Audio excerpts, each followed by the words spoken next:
Why Luka Doncic will never be the face of the NBA. As we all know, the NBA is a business and a big show. To be the face of the NBA, there's so many things off the court that the NBA needs to consider for them to make you the face of the NBA. In today's video, we will be talking about why Luka Doncic cannot be the face of the NBA. These reasons are not even because of what's going on the court. On the court, there's no questions that Luka Doncic is one of the top young NBA players.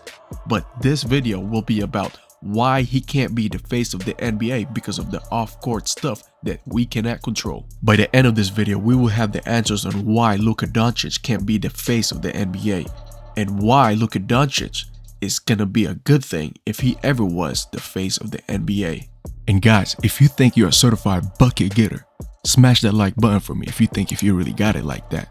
And if you love the game of basketball and you have passion for it, subscribe to my channel and turn on that notification button, as I will be making videos for you guys every week.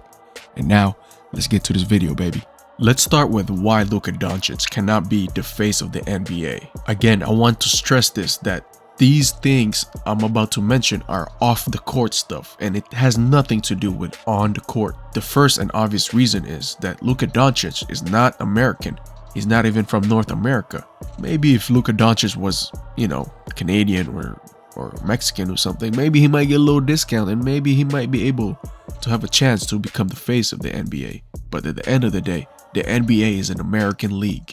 Because the NBA is an American league, they have to please their American sponsors, the American companies that they work with. These are one of the sad political things of the NBA that we have to be aware about. It's the same story as what it is in Europe when it comes to football or soccer. Like here in America or in North America in general, we're not really that aware of what's going on when it comes to soccer.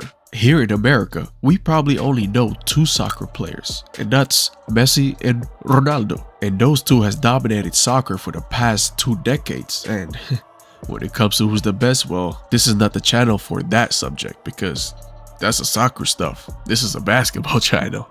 And to be honest with you, I don't think America's ready to have a foreigner that's gonna be the face of the NBA. As much as basketball is a very global game, well, the best basketball league, professional basketball league in the world, I don't think they're ready for that stuff, especially knowing how close-minded America is. Wink, wink. I mean, in general, Europeans are way more open-minded overall compared to the Americans. Even in the EuroLeague, we never heard anyone that was an American that was the face of the whole Europe. European basketball in general usually focus on the whole team instead of individuals. I mean, shoot, when I was living in Europe, people were like telling me straight up that the NBA is not basketball anymore. It's just a big show. It's like the circus in town and it's not real basketball anymore.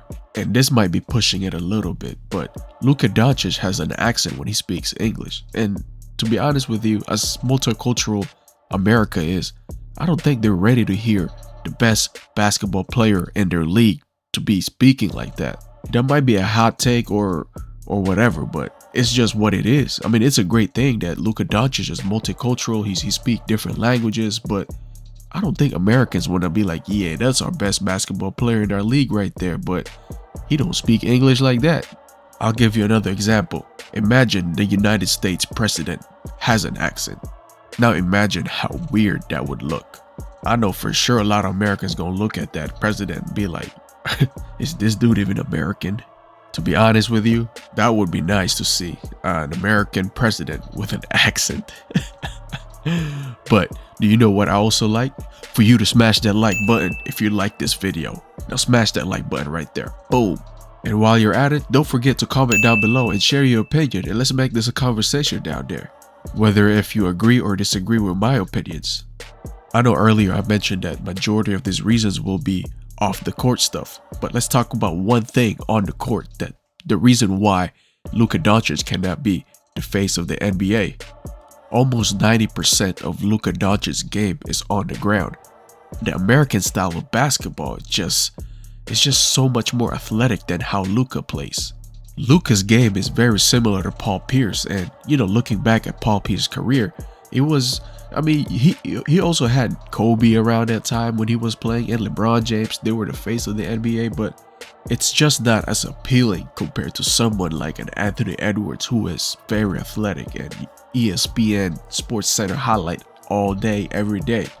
Now, I know some of y'all gonna go crazy in the comment section. I am not comparing Paul Pierce and Luka Doncic. Luka is a better player compared to Paul Pierce in general now. So, I know y'all are savages in the comment section, so leave that out the way now. Enough with the reasons why Luka Doncic cannot be the face of the NBA. And let's start talking about what's the positive things if Luka ever became the face of the NBA. A lot of people don't know this about Luka Doncic. He actually speaks 4 languages, which is Slovenian, Spanish, English, and Serbian. Luka's mother is from Slovenia and Luka Doncic's father is from Serbia. This is one of the reasons why Luka and Boban and Nikola Jokic are very close, because of his Serbian ties with them. Now, you might be wondering why I'm bringing these things up. Like, what the hell does that got to do with him being the face of the NBA? But again, remember what I said earlier, the NBA is a business at the end of the day. The fact that Luka can speak multiple languages, therefore he is more marketable not just in America, but worldwide. The last time I checked, there is way more Spanish speakers around the world compared to English speakers. There's also more Spanish countries in the world.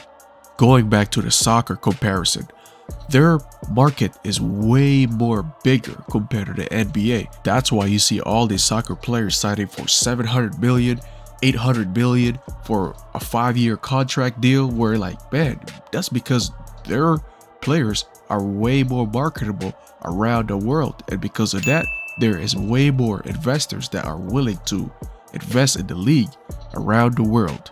It's actually funny how Adam Silver, the NBA commissioner, is taking a lot of pages from the football professional leagues in Europe, where now you see so many awards that's being handed throughout the whole league. Like the past 2-3 years, like it was the first time where we saw in the Eastern and Western Conference Finals MVP.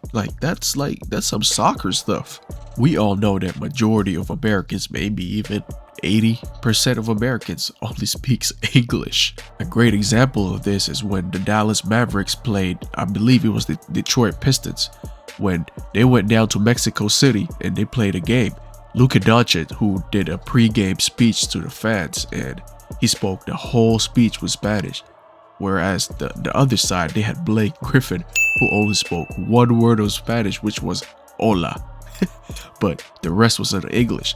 Personally, I would love to see an international guy be the face of the NBA, just to test the waters and how big the NBA can really be outside of the United States.